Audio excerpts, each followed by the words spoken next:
Ayollar salohiyati, zakovati va strategik tafakkurini namoyon etadigan nufuzli musobaqalardan biri Women's Chess xalqaro shaxmat turniri bu yil qadimiy va go'zal Buxoro shahrida bo'lib o'tmoqda. An'anaviy tarzda har yili xalqaro xotin-qizlar kuni munosabati bilan tashkil etiladigan ushbu turnir dunyoning turli mamlakatlaridan kelgan iqtidorli shaxmatchilarni bir maydonga jamlaydi.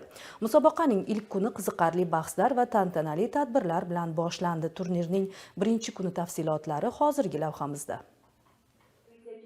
Ochilish marosimida viloyat hokimi so'zga chiqib, mazkur turnirning ahamiyati haqida to'xtaldi. Uning nafaqat sport musobaqasi, balki turli mamlakatlardan kelgan shaxmatchilar o'rtasida do'stlikni mustahkamlash, tajriba almashish hamda ayollar shaxmatni rivojlantirishga xizmat qilayotgani ta'kidlab o'tildi.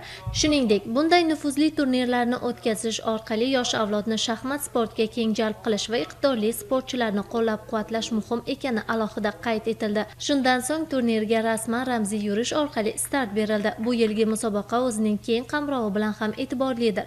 Turnirda dunyoning 13 ta davlatdan kelgan shaxmatchilar qatnashmoqda. Jumladan, Markaziy Osiyo davlatlari bilan bir qatorda Avstriya, Belarus, Gretsiya, Gruziya, Ozarbayjon, Mongoliya hamda Hindiston kabi mamlakat sportchilari sovrinli o'rinlar uchun dona suradi. Ular orasida xalqaro grossmeysterlar, tajribali shaxmatchilar hamda yosh iqtidor egalari borligi musobaqaga yanada qiziqish uyg'otmoqda. Turnir davomida ishtirokchilar bir necha turda o'zaro bahs olib boradi. Uchrashuvlar yuqori darajadagi strategiya, sabr-toqat va puxta tayyorgarlikni talab etadi. Har bir dona surilishi shaxmatchilarning mahorati va aql-zakovati sinovidan o'tadi. Shu bois ham musobaqa shaxmat ixlosmandlari uchun qiziqarli va murosasiz kechmoqda.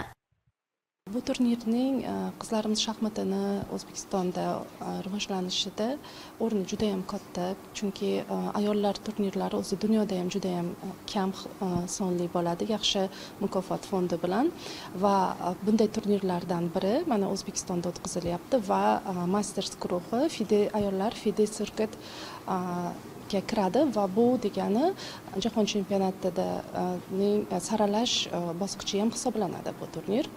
Ayollar uchun juda ham katta mahorat maktabi bu qizlarimiz uchun, boshlayotgan qizlarimiz uchun, professional shaxmatchilarimiz uchun yana bitta jahon tojini olishga, yaqinlashishga imkoniyat. Musobaqa 3 guruhda tashkil etilyapti: Masters, Challengers va Futures. Ta'kidlash joizki, ushbu turnir nafaqat sovrinli o'rinlar uchun kurash, balki xalqaro miqyosda tajriba almashish imkoniyatini ham yaratadi. Turli shaxmat maktablari vakillari o'rtasidagi bahslar sportchilarning o'z ustida yanada ko'proq ishlashiga, yangi strategiyalarni o'rganishiga xizmat qilmoqda. Musobaqa 15-mart kuniga qadar davom etadi. Turnir yakunida eng ko'p ball jamg'argan shaxmatchi g'olib deb e'lon qilinadi va tantanali tarzda taqdirlanadi. Musobaqaning umumiy mukofot jamg'armasi 70 ming AQSh dollarini tashkil etadi. Bunday nufuzli xalqaro turnirlarning o'tkazilishi shubhasiz nafaqat ayollar shaxmatning rivojiga, balki mamlakatimizda sportning ushbu turini yanada ommalashishiga ham xizmat qiladi. Eng muhimi, bu kabi musobaqalar yosh qizlarning sportga bo'lgan qiziqishini oshirib, kelajakda chempionlarning yetishib chiqishiga zamin yaratadi.